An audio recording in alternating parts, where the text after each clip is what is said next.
मैं मालीराम मीणा, सहायक आचार्य रसायन शास्त्र, LBS गवर्नमेंट कॉलेज कोटपुतली। आज हम त्रिज्या अनुपात नियम की सीमाएं यानी limitation of radius ratio rule के बारे में जानकारी प्राप्त करेंगे।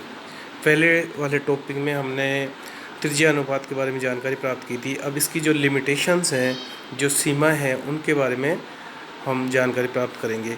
किसी आयनिक ठोस की संरचना व ज्यामिति की जानकारी के लिए त्रिज्या अनुपात नियम अत्यंत उपयोगी है, लेकिन यहाँ कुछ ऐसे अपवाद भी हैं जहाँ त्रिज्या अनुपात नियम के आधार पर किसी संरचना की व्याख्या नहीं हो पाती है। इसके निम्न कारण हैं। आयनिक त्रिज्या। सही त्रिज्या अनुपात ज्ञात करने के लिए आयनों की सही त्रिज्या ज्ञात होना जरूरी है, और एक्स किरण क्रिस्टलोग्राफी द्वारा आयनों की अंतर नाभिकीय दूरी तो ज्ञात की जा सकती है, लेकिन सही आयनिक त्रिज्या नहीं, और यही बात है कि सर्वाधिक दोषपूर्ण है ये। दूसरा है आयनों की संख्या। क्रिस्टल जालक में स्थायी व्यवस्था वह होती है जिसमें धनायन व ऋणायन परस्पर स्पर्श करते हों। यह भी सदैव सही नहीं होता। यदि आयन का आकार छिद्र से छोटा है तो वह छिद्र में स्थान बदलता रहेगा, और यदि बड़ा आकार है तो वह दब जाएगा। आयनों का फर्श पर स्पर्श सही किनारों पर हो, इसकी संभावना कम ही रहती है। तीसरी इसकी लिमिटेशन है आयनों की प्रकृति। क्रिस्टल जालक में आयनों की पैकिंग में यह माना जाता है कि आयन कठोर गोलों की भांति होते हैं, जबकि आयन पूर्णतः कठोर गोलाकार होने के स्थान पर प्रत्यास्थ होते हैं। एक्स किरण विवर्तन द्वारा भी आयनों की गोलाकार आकृति में विकृति के प्रमाण मिलते हैं। चौथी कमी है इसके अंदर, लिमिटेशन इसकी बंध की प्रकृति। त्रिज्या अनुपात नियम में माना गया है कि आयनों के मध्य पाया जाने वाला बंध 100% आयनिक होता है, लेकिन वास्तविकता में ऐसा नहीं होता है। आयनों के मध्य सहसंयोजी गुणों के कारण इलेक्ट्रॉनों का स्थानांतरण पूर्ण नहीं हो पाता है, जिससे इलेक्ट्रॉन घनत्व धन आयनों पर कुछ अधिक और ऋण आयन पर कुछ कम होता है, जिसके परिणाम स्वरूप गणना करके निकाली गई त्रिज्याओं की अपेक्षा धन आयन की वास्तविक त्रिज्या कुछ अधिक तथा ऋण आयन की वास्तविक त्रिज्या कुछ कम होती है। इससे क्रिस्टल में त्रिज्या अनुपात का वास्तविक मान गणना करके निकालने गए सिद्धांत मान की अपेक्षा अधिक होगा। यही कारण है कि लिथियम हैलाइड के लिए आर के वास्तविक मान जो नीचे सारणी में दिए गए हैं वो हैं। अतः वे अष्टफलकीय संरचना के योगी होते हैं। संरचना बदलने पर भी आयनिक त्रिज्या मान में परिवर्तन आ जाती है। समन्वय संख्या 6 से 8 या 4 हो जाने पर आयनिक त्रिज्या में क्रमशः 3% की वृद्धि या 6% की कमी हो जाती है।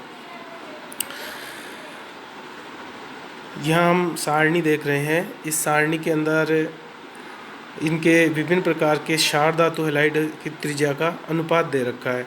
इस अनुपात से हम विभिन्न जानकारियाँ प्राप्त कर सकते हैं। जैसे फर्स्ट ए वर्ग के क्षार धातु हैलाइड होते हैं। क्षार धातु हैलाइड के त्रिज्या अनुपात इसमें दिए गए हैं। त्रिज्या अनुपात इनका 0.225 से 0.1414 होता है। उनकी संरचना चतुष्फलक होती है, ये अपन पढ़ चुके हैं पहले से। तो इस प्रकार से सारे एग्जाम्पल दे रखे। इसी प्रकार बेरियम और स्ट्रांशियम ऑक्साइड, बेरियम और स्ट्रांशियम ऑक्साइडों के लिए त्रिज्या अनुपात का मान 0.732 से अधिक होता है। इनकी संरचना घनीय होनी चाहिए, लेकिन ये भी अष्टफलकीय होती है, तो ये भी एक अपवाद है। जैसे स्ट्रांशियम ऑक्साइड है, बेरियम ऑक्साइड है, इनकी त्रिज्या अनुपात होती है 0.81 0.97। इसी प्रकार कैडमियम है तथा मरकरी के सल्फाइड है। कैडमियम तथा मरकरी के सल्फाइडों के लिए त्रिज्या अनुपात का मान 0.414 से 0.732 के मध्य होता है। अतः इसकी संरचना अष्टफलकीय होनी चाहिए, परंतु इनकी संरचना वास्तविकता में चतुष्फलकीय होती है, और ये हम आगे जो सारणी दी गई है उसमें देखेंगे। ये अपन सारणी देख रहे हैं। ये जो सारणी है दे रखी है, इसमें कैडमियम तथा मरकरी के सल्फाइडों के त्रिज्या अनुपात दे रखे हैं। तो त्रिज्या अनुपातों के मान हैं, जैसे यौगिक है कैडमियम सल्फाइड CDS, इसका जो त्रिज्या अनुपात है 0.52, और मरकरी सल्फाइड HGS, इसका जो त्रिज्या अनुपात है 0.55 है। इस प्रकार त्रिज्या अनुपात संभावित संरचना से अवगत कराता है, परंतु वास्तविक संरचना ज्ञात करने की विश्वसनीय विधि नहीं है।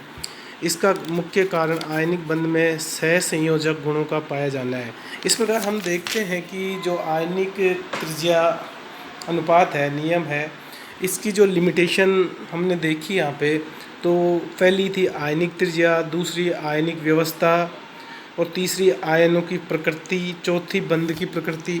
इसके साथ साथ बंध की प्रकृति के अंतर्गत हमने देखा कि विभिन्न प्रकार के हैलाइड्स, जो सारे धातु होते हैं फर्स्ट वर्ग के सारे मृदा धातु, उनके साथ हैलाइड्स का मिलके जो कंपाउंड बनाते हैं, आयनिक सॉलिड बनाते हैं, तो उसकी त्रिज्या अनुपात क्या होता है और किस प्रकार से जो त्रिज्या अनुपात होता है उसमें डिफ़र है, रियल में जो आना चाहिए वो नहीं है।